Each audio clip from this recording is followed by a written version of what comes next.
खाद की कालाबाजारी को लेकर विधायक उपाध्याय ने एसडीएम दफ्तर का घेराव कर दिया गयापन। जौरा कंधे से कंधा मिलाकर किसानों के हित में लड़ाई लड़ेंगे। लड़ाई में जान भी चली जाए तो कोई परवाह नहीं है, लेकिन किसानों के साथ अन्याय, उनके साथ अत्याचार नहीं होने देंगे। यह बात जौरा अनुविभागीय अधिकारी कार्यालय के बाहर खाद की कालाबाजारी को लेकर एसडीएम दफ्तर का घेराव कर रहे विधायक पंकज उपाध्याय ने अपने उद्बोधन में कहीं पूर्व निर्धारित कार्यक्रम के तहत 26 जुलाई को विधायक पंकज उपाध्याय क्षेत्र में किसानों को खाद नहीं मिलने की चिट्ठी। खाद की कालाबाजारी को लेकर एसडीएम कार्यालय प्रांगण में धरने पर बैठे उनके साथ सैकड़ों किसान भी थे। अपनी बात कहते हुए पंकज उपाध्याय ने कहा कि क्षेत्र में किसानों को पर्याप्त मात्रा में खाद नहीं मिल रहा है, जबकि खाद की कालाबाजारी हो रही है। खाद वितरण करने वाले अपने रिश्तेदारों को खाद बेच रही है।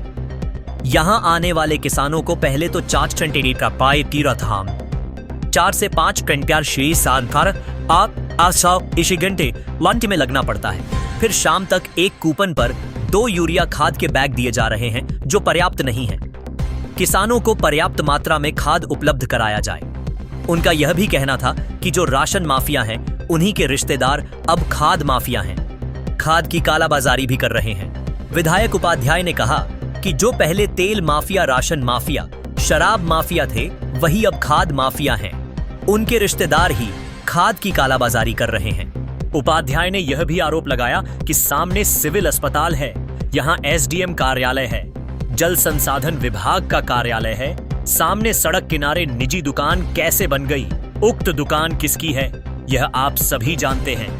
चारों तरफ शासकीय जमीन है, फिर शासकीय जमीन पर निजी दुकान कैसे बन गई। किसानों को उनका हक दिलवा कर रहेंगे यदि शीघ्र ही खाद की कालाबाजारी को नहीं रोका गया।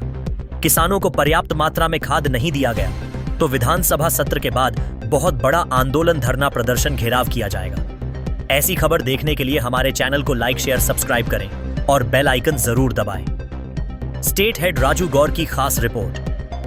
लगातार जौरा के किसान सुबह 4 बजे आते हैं और 2-2 दिन, 3-3 दिन, 4-4 दिन तक उन्हें खाद नहीं मिल रही।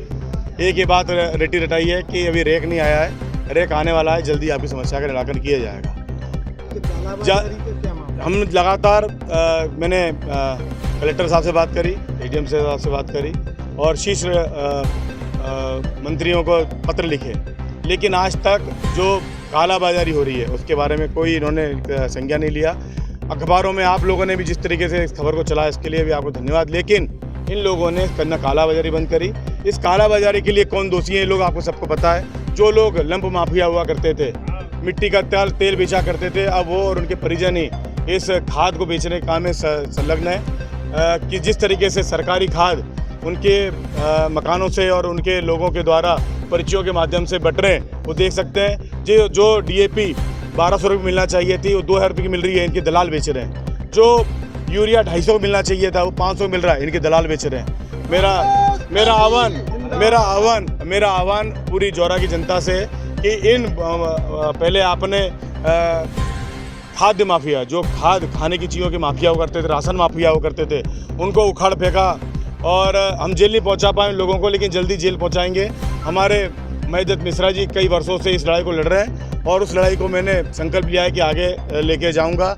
इसी तरीके से इस खाद की लड़ाई को, जब तक मेरे एक किसान भाई को, मेरी किसान बहन को खाद मिल जाता है, जब तक इस कंधे से कंधा लगाकर इस लड़ाई को लड़ेंगे।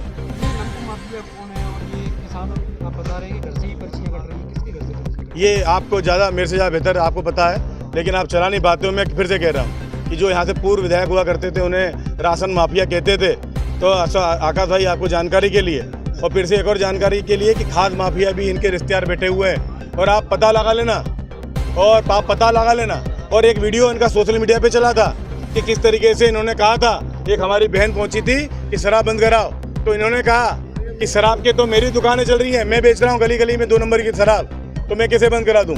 तो आज जो एक खाद बिक रही है, वो खाद भी 2 नंबर की इनके ही लोग बेच रहे हैं, इनके रिश्तेदार बेच रहे हैं, इनके दलाल बेच रहे हैं। और मैं चुनौती देता हूँ इनको कि अगर इन्होंने ये खाद 2 नंबर की बिकाना बंद नहीं करी और हमारे किसानों को लूटना बंद नहीं किया, तो इस लड़ाई को बहुत ताकत से लड़ा जाएगा। जनता ने आपको बहुत पूरी तरह नकारा है।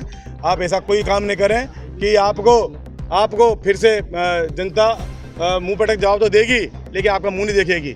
जिस तरीके से आप देख रहे हैं, मैं आप पत्रकार साथियों से भी निवेदन करता हूं कि थोड़ा सा आप भी पत्रकारिता का धर्म का निर्वहन करते हुए, बाहर दुकानें बनी हैं, ये बाहर दुकानें किन की बनी, ये पूछिए जाके उन लोगों से, कि आप पूछिए प्रशासन से जाके कि बाहर इतनी दुकानें बना दी, ये दुकानें किसने बनाई थी, ये दुकानों पे किसने अतिक्रमण किया है, ये जमीन पे क्या दुकान बन सकती थी क्या, या क्या कलेक्टर और एसडीएम को तहसीलदार को नहीं दिख रहा कि यहाँ पर जो दुकान शासकीय दोनों तरफ, एक तरफ सरकारी अस्पताल है और एक तरफ एसडीएम कार्यालय है, उनके बीच में निजी दुकानें निकली आई और आपने दुकानें बना दी। कोई पूछने वाला नहीं है।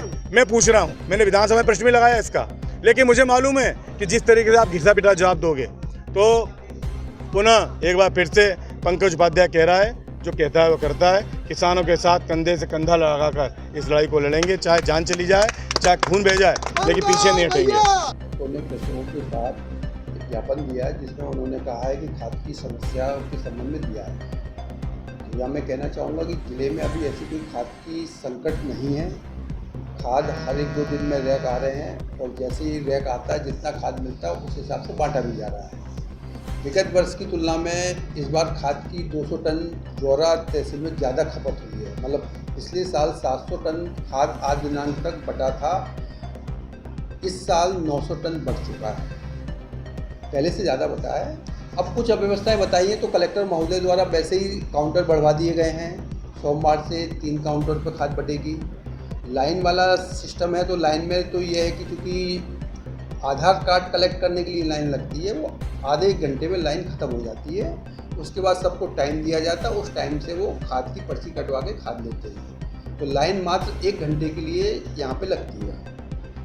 और बाकी कुछ समस्या उन्होंने बताई, डीलरों के यहाँ प्राइवेट में ब्लैक से खाद बिक रहा है, तो कलेक्टर महोदय द्वारा 3-4 दिन पहले ही हम लोगों को निर्देशित करा था। हमने खाद का प्राइवेट दुकानों पर सत्यापन भी करा है और मैंने कहा है विधायक जी से कि कोई भी किसान को अगर ज़्यादा रेट पर कोई प्राइवेट दुकानदार खाद दे रहा है, उसकी सूचना वो किसान मेरे नंबर पे, पर्सनल नंबर पे मुझे देगा, मैं तुरंत उस पर कार्रवाई कराऊंगा।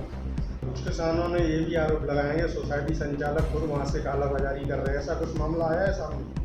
अभी की बात करें तो 3 दिन पहले जो खाद आया था, 2 दिन पहले 60 टन खाद मिला था, उसमें 900 बोरी करीबन बढ़ चुकी कल तक। आज करीबन 350 बोरी लगभग इनके पास बकाया है। तो ये कैसे कह सकते हैं कि कालाबाजारी हो रही थी, तो ऐसा कुछ संज्ञान में आया नहीं है।